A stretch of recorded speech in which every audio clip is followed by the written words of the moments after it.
बचपन वाली कहानी सौखी बाबा की जुबानी।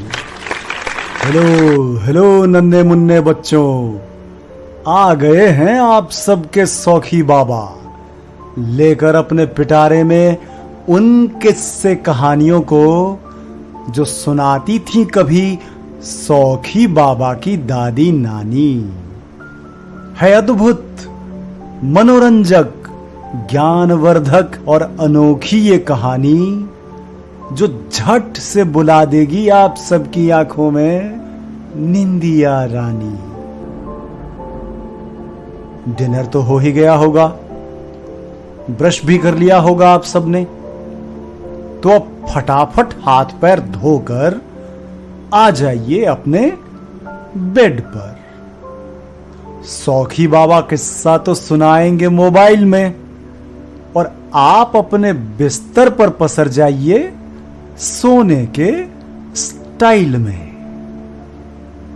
कान रहेंगे खुले और आंखें रहेंगी बंद। जैसा कि आप सबको पता है कि आज से सौखी बाबा लेकर आए हैं हिंदी पॉडकास्ट।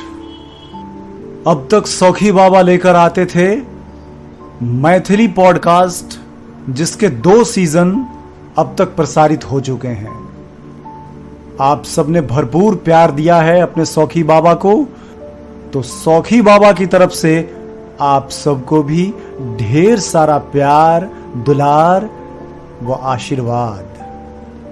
हिंदी पॉडकास्ट का ये पहला सीजन आज 19 मई 2023 से प्रारंभ होने जा रहा है। तो बिना विलंब किए आइए शुरू करते हैं आज की कहानी, जिसका शीर्षक है श्री गणेश। क्या है शीर्षक? श्री गणेश। प्यारे बच्चों, क्या आप सबको पता है कि देवी देवताओं में सबसे पहले किनकी पूजा होती है? बताइए बताइए। बिल्कुल सही, भगवान गणेश की पूजा सभी देवी देवताओं में सबसे पहले की जाती है। और इसके पीछे की जो दंत कथा है वो तो आप सबको मालूम ही है कि किस तरह उन्होंने अपने माता पिता की परिक्रमा 3 बार कर ली और उन्होंने कहा कि तीनों लोकों की परिक्रमा हो गई। अपनी बुद्धिमत्ता और अपनी चतुराई से यह स्थान पाया भगवान श्री गणेश ने कि उनकी पूजा सभी देवी देवताओं में सबसे पहले की जाती है। आज हम बात करने वाले हैं कि महाभारत की रचना किसने की और कैसे की। पता है आप सबको महाभारत की रचना किसने की? जहां कहीं भी आप सबने पढ़ा होगा किताबों में या लोगों के मुख से सुना होगा कि महर्षि वेद व्यास ने महाभारत की रचना की। सही है और सही नहीं भी है। कैसे? यह हमें आज की कहानी में पता चलेगा, जिसका शीर्षक है श्री गणेश। ऐसी मान्यता है कि महर्षि वेद व्यास ने हिमालय की पवित्र गुफा में ध्यान और योग की स्थिति में ही महाभारत की संपूर्ण घटना को अपने मस्तिष्क में संकलित कर लिया था।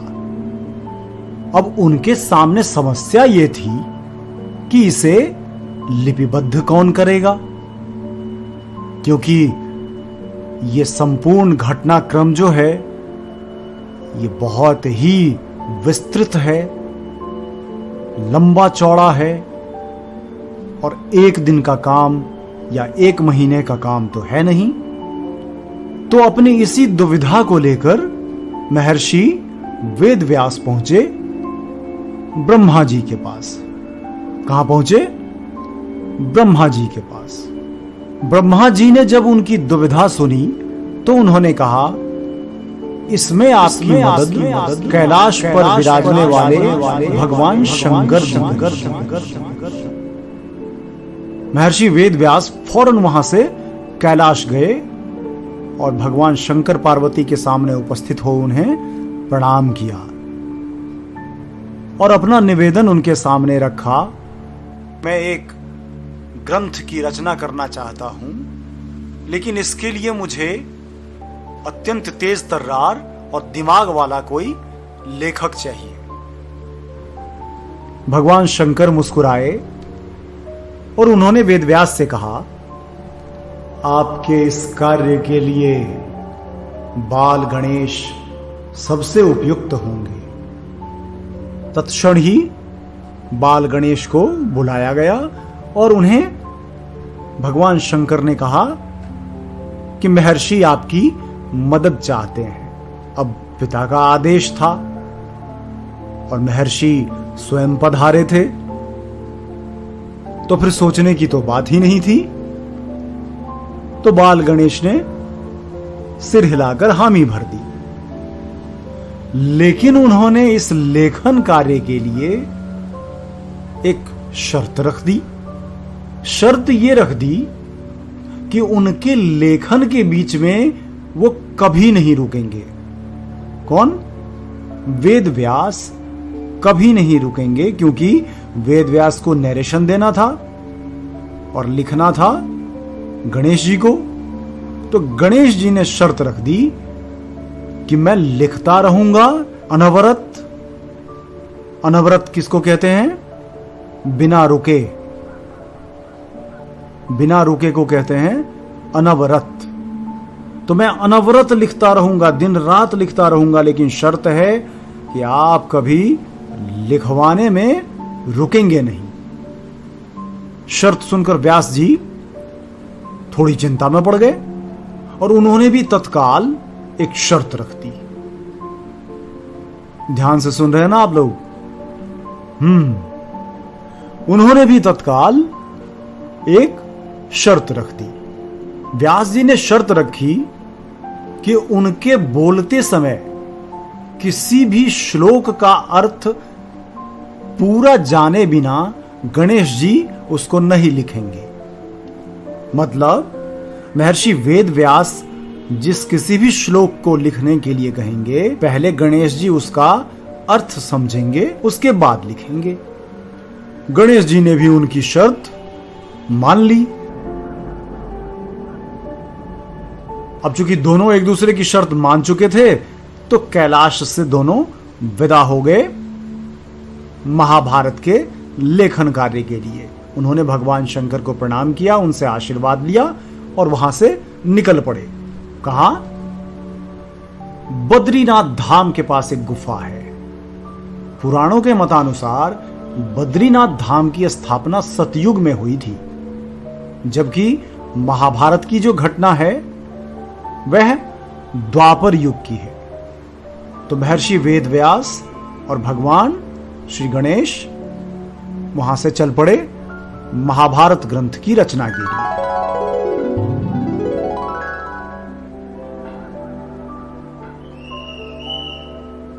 अब लेखन के समय कथा के घटनाक्रम को सिलसिलेवार ढंग से सजाने में जब भी व्यास जी को बाधा आती, वह उसी समय एक कठिन श्लोक कह देते।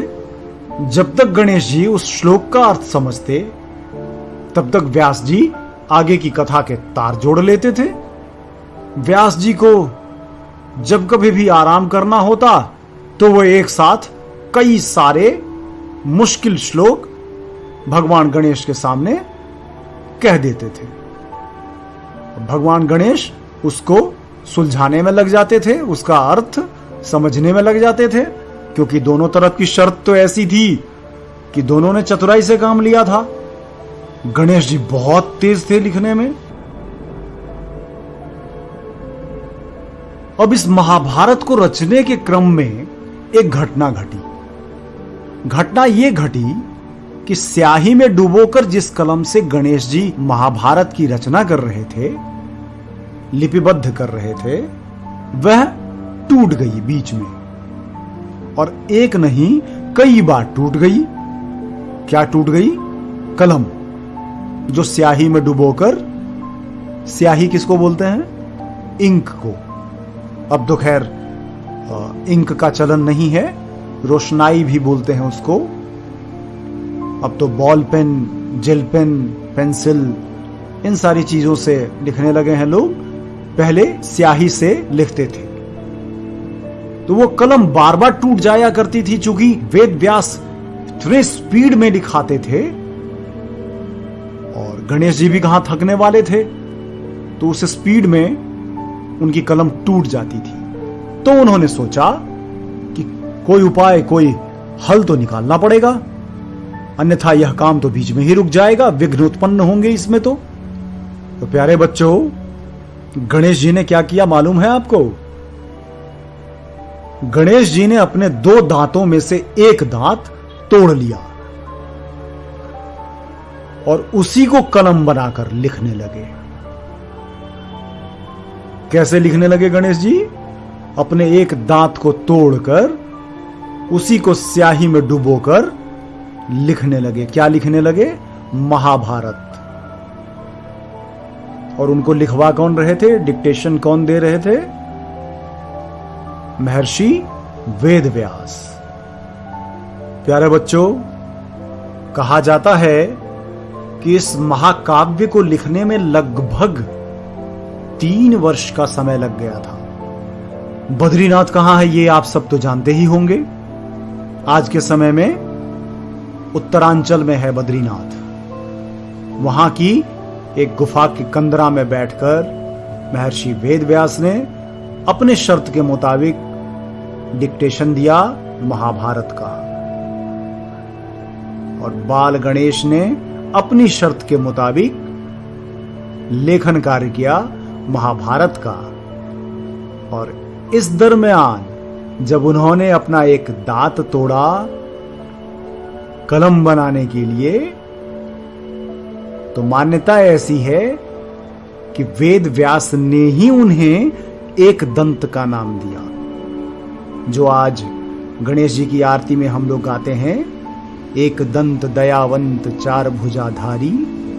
तो ये एक दंत का नामकरण जो हुआ वो महाभारत के रचना काल के समय जब उन्होंने अपना एक दांत तोड़ा था खुद से कलम बनाने के लिए, तब उनका नाम पड़ा, ऐसी मान्यता है।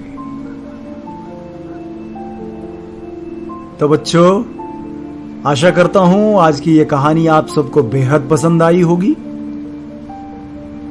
तो श्री गणेश की पूजा भी सबसे पहले होती है सभी देवी देवताओं में, और महाभारत की रचना मतलब लिखने का काम भगवान श्री गणेश ने ही किया है। लिखवाने का काम महर्षि वेद व्यास ने किया है। अब चूंकि सौखी बाबा आज से हिंदी पॉडकास्ट लेकर आए हैं, तो ये विशेष एपिसोड था आप सबके लिए श्री गणेश के रूप में। हिंदी पॉडकास्ट का श्री गणेश हुआ है आज। आगे इस सीजन में सौखी बाबा लेकर आएंगे भारत के विभिन्न राज्यों से चुनी हुई लोक कथाएं। क्या लेकर आएंगे सौखी बाबा?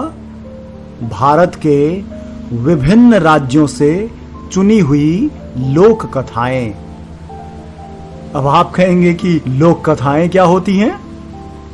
तो नन्हे मुन्ने बच्चों, फोक टेल, फोकलोर, इनको कहा जाता है।